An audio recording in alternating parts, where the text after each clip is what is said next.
শিলিগুড়ি তৃণমূলের পক্ষ থেকে আরজি করের ঘটনার পরিপ্রেক্ষিতে এক বর্ণাঢ্য মিছিল বের হয়ে উপস্থিত ছিলেন শিলিগুড়ি সমতল তৃণমূল সভাপতি পাপিয়া ঘোষ। তিনি বলেন, কোন রাজনৈতিক পার্টির নাম না করে ধীরে ইঁদুরের মতো বেড়ে উঠেছে বিভিন্ন সংগঠন। তারা এইসব ধীরে ইঁদুরদের কথা মানবেন না। আইনের পথেই চলবে। আরজি করের যে ঘটনা সেটি এখন সিবিআই তদন্তের উপর নির্ভর। তাই যত তাড়াতাড়ি সম্ভব এই আরজি করের দোষীদের শাস্তি পাক, তারই পরিপ্রেক্ষিতে আজ এই বর্ণাঢ্য মিছিল যতদিন পর্যন্ত শাস্তি না পাবে তাদের দাবি অটুট থাকবে। এর সাথে সাথে তিনি এও বলেন, ছাত্র পরিষদের নেতা 27 তারিখ নবান্ন অভিযানের দিন রাত্রিবেলা কোনো এক মিডিয়া হাউসে তার বক্তব্য দেওয়ার জন্য গিয়েছিলেন। সেখান থেকে বেরিয়ে আসার পর তাকে গ্রেপ্তার করা হয়। আজ ব্যাংশাল কোর্ট থেকে মুক্তি দেয়। সেই পরিপ্রেক্ষিতে পাপিয়া ঘোষ বলেন, আইনের পথে চলবে, কিন্তু আমাদের দাবি দোষীদের তাড়াতাড়ি শাস্তি হোক। আমাদের র্যালি যে বিগত প্রায় 15-20 দিন ধরে আমাদের যে একটা আন্দোলন চলছে, 15-20 দিন প্রায় 18-19 দিন, যেটা আমরা জানি একটা নকশাজনক ঘটনা ঘটেছে আমাদের কলকাতা আরজি কর হসপিটালে। তো আমাদেরই এক বোন, তাকে নৃশংসভাবে হত্যা করা হয়েছে। তার বিরুদ্ধে আমাদের ন্যায় চাওয়ার আমাদের আন্দোলন চলছে এবং বিগত কিছুদিন ধরে প্রতিনিয়ত আমরা দেখে যাচ্ছি একটা দল, তারা মানুষকে বিভ্রান্ত করছে, সোশ্যাল মিডিয়া বিভিন্নভাবে তাদের বিভ্রান্ত করছে, বিভিন্ন ভুল খবর মানুষের মধ্যে পৌঁছে যাচ্ছে, মানুষ বিভ্রান্ত হয়ে উঠছে বিভিন্ন। এবং গত 27 এবং 28 তারিখ আমরা একটা বাংলার একটা অন্য চিত্র দেখলাম। বিশেষ করে 27 তারিখ নবান্ন অভিযানের নামে, ছাত্র আন্দোলনের নামে যে নক্কারজনক ঘটনা তারা ঘটালেন, তার বিরুদ্ধে আমাদের প্রতিবাদ। এবং আমাদের আরেকটা যেটা প্রতিবাদ, সেটা হচ্ছে আমাদের আন্দোলনের শুরু যেটা আমরা করতে চলেছি।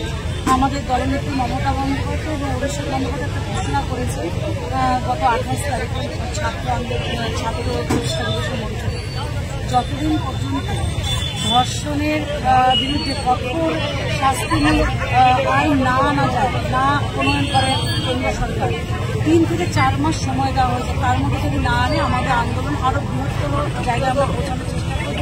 প্রয়োজনে আমরা আমাদের নেতৃত্বের সাথে দিল্লি রাজপথে গিয়ে আন্দোলনে আমরা ভর্তি হব। 27 তারিখে যে নবান্ন অভিযান হয়েছিল, সেখানে ছাত্র পরিষদের নেতা সায়ন লাহিড়ী, সেই দিনকেই রাত্রিবেলা রাজ্য সরকারের পুলিশ তাকে অ্যারেস্ট করে। আজ তাকে ব্যাংশাল কোর্টে তাকে মুক্তি দিয়েছেন। কি বলবেন? রাজ্য সরকার অ্যারেস্টও করলো, আজকেও তার মুক্তি পেল, কি বলবেন? দেখুন, সে মুক্তি পেয়েছে কারণ আইন তো আইনের পথে চলেছে, রাজ্য সেখানে হয়তো না বলাইনি।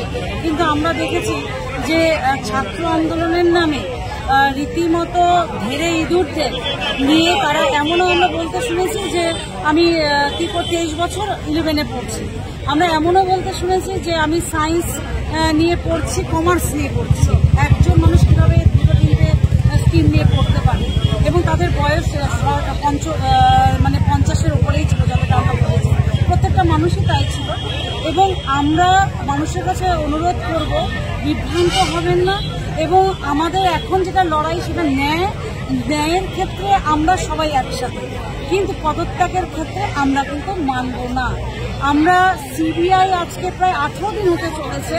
4 দিন যখন মমতা বন্দ্যোপাধ্যায় পুলিশ 4 দিনের মধ্যে একজনকে, প্রকৃত দোষীর মধ্যে একজনকে তারা ধরেছেন, সেখানে 18 দিনে সিবিআই কিছুই কেন করতে পারল না?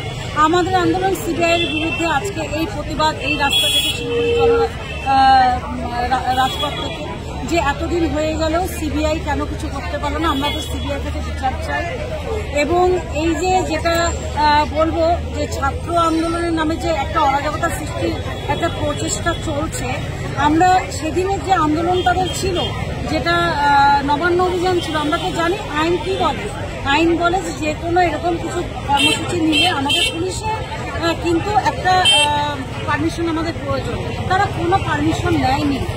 এবং ন্যায় সংহিতা, যেটা নতুন আইন আমরা জানি, সেখানে 163 ধারায় রীতিমতো বলা রয়েছে যে এরকম কিছু করতে গেলে অবশ্যই পুলিশের পারমিশন লাগবে। তাহলে তারা সেটা করলো না কেন? তার বিরুদ্ধে আমাদের প্রতিবাদ। তার মানে কি তারা অশান্ত বাংলাকে শান্ত বাংলাকে অশান্ত করতে চাইছে?